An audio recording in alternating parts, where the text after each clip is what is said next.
were without Anthony Davis and Dennis Schroeder. Kyrie and James Harden took complete advantage. Brooklyn gets their 5th straight win. So, Joy, was last night more about the Nets win or the Lakers loss?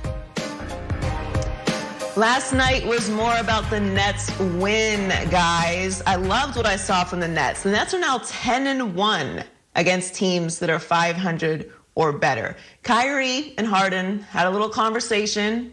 Harden's now the point guard. Kyrie is playing a role. It's all coming together. We had a lot of questions about if this was going to work or not. They're doing all this without KD. We had a lot of questions about their defense. How are they going to stop anybody? Well, you saw last night, if you don't have all your weapons, it doesn't matter if they get stops or not. And they actually had a really good defensive night, holding the Lakers to 98 points, only 8 threes. They're shooting an NBA best from three-point, 42% since Harden has been there. They have 5 players shooting better than 40% from the three. So what we learned last night is that KD doesn't need to be on the floor for Harden and Kyrie and the rest of the Nets to be dominant. Obviously, the Lakers were shorthanded. They didn't have Schroeder. They didn't have Anthony Davis. But they had a great showing last night. It was a dominant performance. LeBron played amazing, and it just didn't matter. And this is a Lakers team that's still very complete.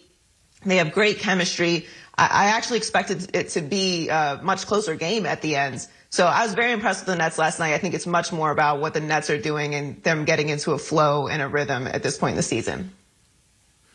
I'm with you, Joy. This was all about the Nets. They were phenomenal. And they look like they're going to be phenomenal. A news flash for people. They're winning the East, period. They are winning the East.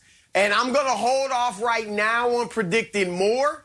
But I want to watch them for a little bit. But it could be more. They could win this whole thing. They're unstoppable. And they, as Joy said, they didn't even have their best offensive player. And they were unstoppable. And I know that Anthony Davis and Dennis Schroeder, 2 of the Lakers' best defenders, were not on the floor. And this is a strange thing, and I don't really buy it, but technically, the numbers, the analytics actually say they're better defensively without AD and Dennis Schroeder. They are by far the #1 defensive team in the league when those 2 aren't on the floor, and they're #1 when those 2 are on the floor. So you had the best offense minus its best scorer against the best defense minus its best defender. So you can call that a wash.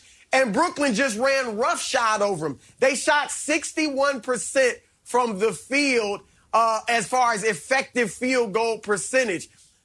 Greg, the thing with Brooklyn is they can get an open shot every single time down the court because they've got the 2 playmakers, and when Durant's there, the 3 that draw double and triple teams. So they're always going to get an open look, and they're surrounded by snipers. Joe Harris is shooting 51% from 3. Joy mentioned that they've been the best 3-point shooting team in the league with Harden. They've got 5 guys shooting 42% or better from 3. News flash for everybody. NBA players are terrific at hitting open 3-point shots. If you ever watch them in practice, it's ridiculous. They're getting open 3s every trip down, and that's why they're tough to beat. Finally, I'll say this, Greg. The small ball lineup with Jeff Green at center is paying major dividends. They're outscoring opponents by 10 points per 100 possessions with Green at center. We saw what they did against Phoenix the other night. They did it again in the first quarter against the Lakers because no one in the league, including Philadelphia, has someone that's going to punish you consistently for playing small ball. Even Joel Embiid plays a lot on the perimeter, so they can get away, the Nets, with playing Jeff Green at center. Marc Gasol certainly wasn't going to punish you. So this is a team to be reckoned with, Greg.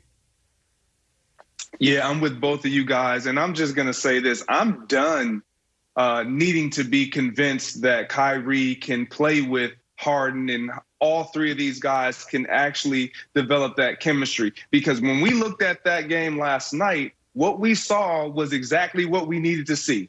Can those two, which are the most important pieces as far as getting chemistry and developing that and being on the court together and developing that rapport and playing side by side at the same time for a duration of the game, they got it done, and they got it done seamlessly. And they were able to get others involved, as you alluded to, Chris. And Joy, you mentioned it, shooting from the field and three-point land, they have been lights out. And what's most impressive and scary for the rest of the league is, like you said, Chris, they're doing it without Kevin Durant on the court. Now, you can say whatever you want to say about they haven't played all together. I'm done saying it, because I truly believe Kevin Durant is one of those players in this league that can just be inserted at any moment, any time, because of his level of efficiency.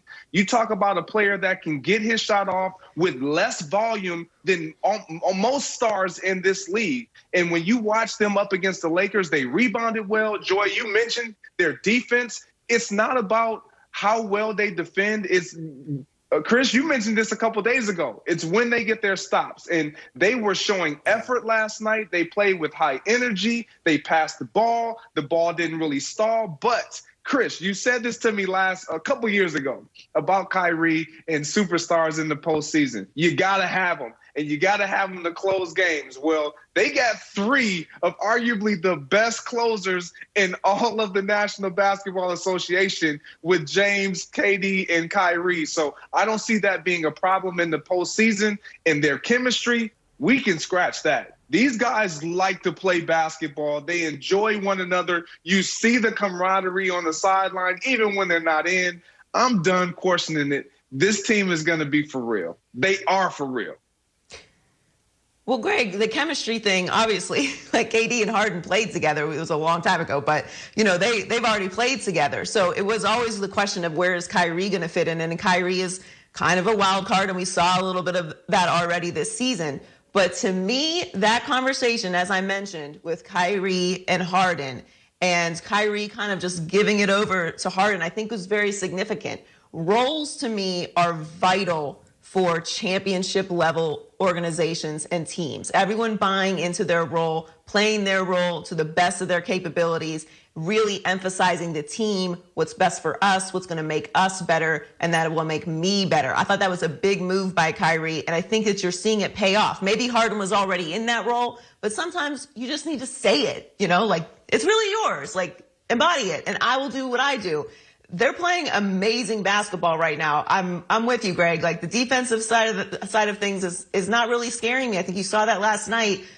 If you get a stop, they're going to get a shot on the other end. So how much defense do they really need to play? I don't want to get crazy, but because obviously we know once it gets down to the deep in the playoffs and championship levels, you're going to have to play some defense. But I'm looking around the league, like, who can put up these numbers from three to keep up with them? They only need to be adequate defensively. They don't need to be the bad boy Pistons or the Michael Jordan Bulls. They just need to be adequate, and they've been that lately in this 5-game winning streak against good teams. I mean, Phoenix, Golden State, the Lakers, they're beating good teams. They have ranked 18th in the league defensively. That's about where they need to be. If they're 18th best defensive team in the league, how you going to beat them? Because you can't stop them. So, and Kevin Durant is only going to help that. In fact, with James Harden and Kyrie taking a lot of the offensive scoring load, then Durant can theoretically at least focus even more on defense.